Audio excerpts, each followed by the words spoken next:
Fala, meu querido, minha querida, aluno do Instituto Federal de Bragança Paulista, e eu tenho aqui uma aula super, ultra, mega especial para a disciplina de técnicas de usinagem do técnico em mecatrônica.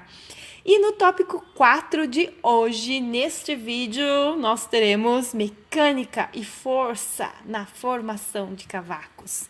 Esta aula nos dará uma grande direção para solucionar o que? O mistério do cavaco e as forças de atrito e o aquecimento envolvido no processo de remoção de material. Muito top isso. Força de atrito e aquecimento. Existe uma curva de pressão contra a superfície de saída da ferramenta. Então, quando eu estou removendo o material de uma superfície, destacando, uma porção de material da superfície externa por meio de uma ferramenta, existe uma força de atrito muito grande, que é justamente para que eu possa remover. E essa força de atrito causa uma pressão tão grande, porque pressão é força sobre área. Eu faço uma força muito grande numa área muito pequenininha, na área da ponta da faca. Então, se você tiver um estilete próximo de você, ou a faca da cozinha que você utiliza para manipular os alimentos, você perceberá que na ponta da faca, na superfície que remove o material, ela é extremamente fina. E com a força que você faz na sua mão, exerce na superfície da peça, do alimento, no caso, na faca da cozinha, essa pressão ela é muito alta. Por causa dessa pressão é muito alta, e a face de corte é muito estreita, eu tenho alguns fenômenos que acontecem ali. E ela começa muito perto da ponta de corte, não extremamente na onde você toca. Então, se você pegar a faca e passar o dedo bem no fio ali da navalha, aquela pontinha, ela não sofre tantas intempéries como numa seção um pouco logo atrás, que é onde a gente vai ver hoje com mais detalhes na ferramenta de usinagem.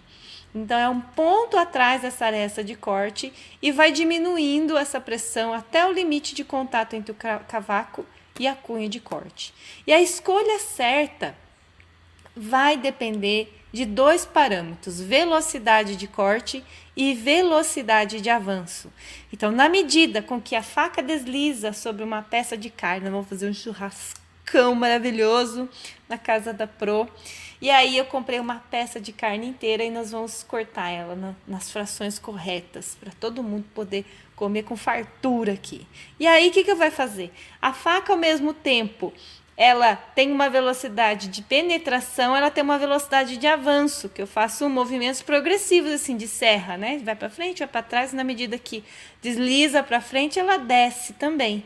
Esse movimento, na usinagem, eu preciso ter esse movimento sincronizado e adequado. Então, não é qualquer velocidade de avanço e não é qualquer velocidade de corte que eu posso realizar. Existe um processo atrás disso que influencia na durabilidade da ferramenta. E eu tenho aqui, nessa imagem, olha só, essa peça aqui sólida escura, esse cinza escuro, é o bit de usinagem, certo? É a ferramenta de usinagem do torno. E essa parte que tem essas traminhas aqui é a peça sendo, a seção da peça sendo removida, é o cavaco sendo formado neste momento.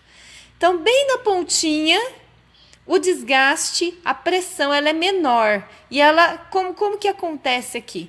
A pressão que o material faz sobre a ferramenta é bem um pouco atrás e vai aumentando aqui, é uma pressão altíssima aqui, vai diminuindo até chegar na ponta da ferramenta. Essa área aqui é uma região muito específica que fica desgastado e começa a ocorrer crateras. É como se o cavaco que passasse por aqui, fazendo esse movimento aqui, ó, o cavaco ele desliza e sai para fora, ó, que nem o movimento da mãozinha que eu tô fazendo. A hora que ele desliza dessa seção aqui, ele leva um pedaço da ferramenta de usinagem.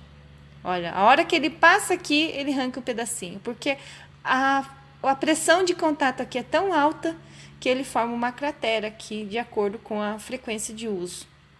Então, o centro da cratera localiza a maior pressão e é chamado ponto de contato ou interferência. Bem nessa região existe o ponto de contato que se fala. Então, boas escolhas de velocidade de corte e avanço deslocam esse ponto de contato, esse ponto de interferência para a superfície de saída, longe da ponta de corte, de modo que a pressão mecânica, o atrito e o calor sejam distribuídos para a parte mais resistente da ferramenta.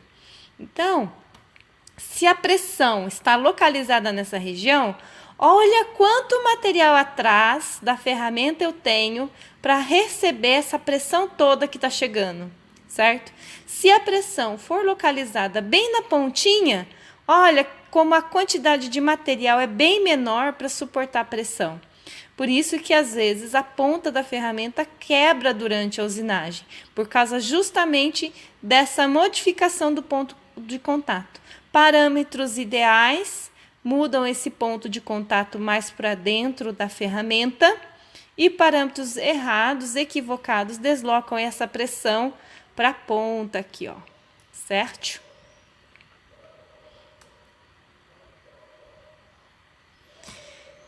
Atrito externo e calor. Por quê? Se eu gero atrito, olha o atrito. O que é fazer um atrito? Você está com as suas mãos justapostas, uma de frente com a outra em formato de oração, e aí você começa a friccionar, que nem no frio, assim, quando você está com frio, você não atrita uma mão com a outra, o contato da superfície da mão sua com a outra faz uma interferência, uma pressão e deslizamento que geram calor.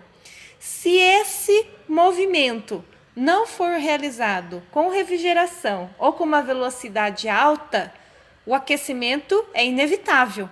Até por isso que quando frio a gente faz mais mesmo, né? Só que na peça, esse atrito, no caso, uma das mãos é a peça e a outra mão é a ferramenta. Pode existir uma soldagem do cavaco na ferramenta, porque a parte do cavaco ele sai tão quente que ele pode derreter em cima da superfície da ferramenta e ficar cravado lá e atrapalhando o fluxo de remoção de material. Esse é o ponto principal. E, né, antes cavar para o brejo, antes que quebre ferramenta, antes que eu prejudique o acabamento da superfície, antes que aconteça algo pior, né, eu preciso corrigir esses erros antes da vaquinha ir para o brejo, certo? É um trabalho que precisa ser feito e considerado. Quando eu crio essa condição errada de elevado atrito e em que o cavaco solda na superfície da ferramenta, o que acontece? Vários cavacos vai saindo, porque soldou, mas como o fluxo de material de remoção é alto, aquele que grudou sai, mas logo vem um outro que está chegando, que gruda no lugar que o outro saiu. E aí vai começando a arrancar material. E aí isso, além de estragar a ferramenta, acelerar o tempo, a perca de vida útil da ferramenta diminui, eu também tenho um acabamento ruim, porque o cavaco ele fica revolvendo ali naquela superfície. Partes envolvidas na geração de aquecimento. Então, uma fração, quem causa é a ferramenta de corte, o cavaco, o refrigerante utilizado e a parte não usinada na peça. Todos estes são aquecidos durante o processo de usinagem. Um mais e outro menos, ok? Não é uma distribuição igual de toda essa parte envolvida. A ferramenta vai esquentar? Sim. O cavaco? Sim. Refrigerante utilizado? Sim. A parte não usinada da peça vai esquentar? Sim. Cada um em sua proporção diferente. Só para você ter uma ideia, o atrito externo é resultado de 25% do calor. E o cavaco é o ente que mais esquenta de todos os processos. O cavaco, ele pode atingir temperaturas até 500 graus. Você sabe o que é 500 graus? É uma temperatura 5 vezes do que a temperatura de ebulição da água. É aumentar a temperatura em 5 vezes a temperatura de ebulição da água. Se a gente não consegue suportar pôr o dedo na água fervendo, que fode, dá bolha na mão, imagina o cavaco atingir uma temperatura 5 vezes maior do que isso. 500 graus. É uma temperatura muito alta. O cavaco, que é o grande, onde é o cara que mais absorve calor durante o processo. E aí, esse calor que gera pode acontecer de que maneira? Se, por exemplo, tem uma faixa permissível, esquentar sempre vai acontecer. É inevitável o processo de aquecimento. Agora, se ele aquece acima do limite permitido, coisas vão acontecer. Um exemplo disso é acontecer a queima da ferramenta. A ferramenta sobreaquece tanto que ela começa a se oxidar. Existe um processo de queima dessa ferramenta. Ela fica preta mesmo. Outro ponto, a peça que está sendo usinada, ela aquece tanto que ela pode expandir de diâmetro. No caso do torno, por exemplo. Ela expande nas suas dimensões e aí aquele material que eu estou removendo não é mais naquela profundidade que eu havia pré-estabelecido, é uma dimensão maior. E se eu estou usinando uma peça de altíssima precisão, décimos de milésimo faz muita diferença. Você entendeu? Centésimo.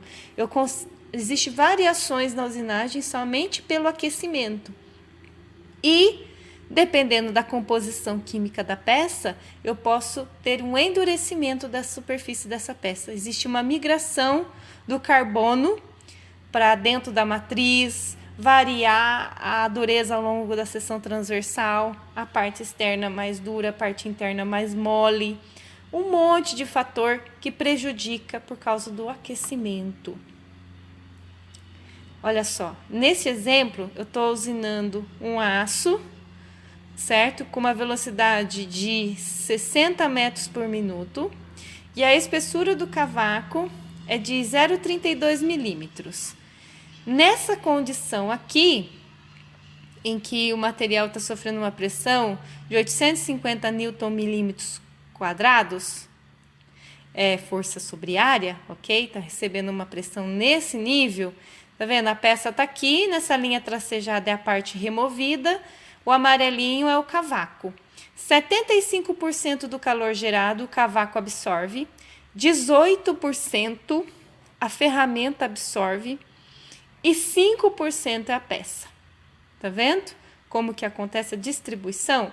E nessa condição aqui, tá vendo que a pressão ela tá ideal, não está na ponta da superfície da ferramenta, mas sim numa seção mais para dentro, que é onde é a pressão de contato. Lembra da interferência? Então, é nessa região ideal que precisa acontecer a inversão do fluxo da peça, né, do material removido, para ser saído lá. Olha só. Bem nesse ponto aqui, olha o grau que está, 700 graus. Certo? 700 graus bem no interior. E quanto mais vai afastando, mais vai esfriando. Ó, 600, 650. A parte amarelinha, 500 graus. A parte azul, 130, 310, 380 graus. Então, é bastante calor envolvido, mesmo com padrão de usinagem ideal. Veja só. E o mistério do cavaco, como que a gente resolve ele? Por que o cavaco continua aquecendo, mesmo depois que ele é removido da peça, né? Se destaca da peça? Justamente pela força de atrito causada na hora de remover o material. Nessa força de atrito, os átomos são esmagados um contra o outro, assim, só achatados. É como se eu colocasse, a gente entrasse dentro de um busão, final de tarde, assim, final do dia, todo mundo lá, já chegou quente, pega um dia que nem hoje, assim, tá bem ensolarado, um dia bem quente, põe todo mundo dentro do busão, lota de gente, fora a gente da sala, enche mais ainda, gente em pé no corredor. E aí pega esse busão e achata ele para a dimensão de um carro. Tá vendo? O que vai acontecer com a gente lá dentro? Vai espremer de uma tal maneira que a hora que com o poder dos átomos, né? O átomo, ele não é que nem a gente. Se a gente esmagar, a gente morre, né? Mas a gente é átomo agora nessa situação. O busão foi achatado no tamanho de um carro, certo? Nós somos os átomos lá dentro. A hora que o busão para de sofrer essa pressão para ficar do tamanho de um carro, a chance, porque muita gente lá dentro desse busão, né? A chance é que esse busão ele volte um pouco na medida anterior. A hora que a gente volta nessa medida anterior, não vai voltar igual, porque amassou, né? Só que na hora que a gente volta, a gente devolve energia. Porque a gente absorveu energia para ficar comprimido. E a hora que a gente relaxa, volta, expande, se afasta mais um do outro para ficar mais bem acomodado dentro desse ônibus, aí é onde que o calor vem, tá vendo? Por isso que o cavaco, mesmo depois que saiu da peça, ele continua esquentando por causa desse atrito, desse desalhamento, dessa pressão que os átomos sofreram. Que nós estávamos tudo dentro do busão, ficamos no tamanho de um carro, depois que a pressão saiu, a gente voltou e essa expansão, esse relaxamento da estrutura gera calor. Chique! Ó, muito lindo isso. E aí, para que esse busão seja comprimido, porque comprimir vai comprimir, certo? A galera tá lá dentro, tem um monte de gente dentro do busão, o busão vai sofrer deformação, não vão ficar espremido lá. Só que eu posso comprimir a uma dimensão de um carro, comprimir numa dimensão da van, certo? Ou comprimir numa dimensão do micro-ônibus, certo? Qual que a gente prefere? Do micro-ônibus, né? Meu Deus do céu, já estamos 5 horas, todo mundo apertado, vamos comprimir menor. E aí, como que eu faço para diminuir esse cisalhamento, né? Eu mudo o refrigerante, eu aplico um refrigerante, um lubrificante externo. Eu uso ferramentas mais rígidas que resistem a esse atrito do cavaco e faz com que ele deslize melhor. Ou eu mudo a variação no ângulo de saída da ferramenta. Esses 3 parâmetros combinados, pode ser um ou a combinação dos 3, ajuda nesse processo de compactação do material. E o ponto-chave sempre vai ter 2 fontes de calor no cavaco. A externa, que é a partir do atrito entre o cavaco e a ferramenta, e a interna, causada pela deformação, deslizamento interno do cavaco contra si mesmo. Então, você veja, eu tenho uma fonte externa, que é algo externo achatando a gente, que está dentro do ônibus, comprimindo, e a força de deslizamento entre a gente dentro desse busão. Tá bom? Por isso que o cavaco continua esquentando depois que sai. Por causa desses 2 movimentos de cinética. Uma macro, outra micro. E aí, conforme a gente está sendo achatado aqui, ó, tá vendo essas linhas aqui? É como o ônibus estivesse sendo amassado, tá vendo? Esse processo aqui de achatamento do busão é visível aos olhos. Se você pegar um cavaco, você vai ver essas linhas de cisalhamento. Conforme ele é empilhado, eles são friccionados na linha do outro e essas linhas elas sofrem uma flexão aqui, ó. Ok?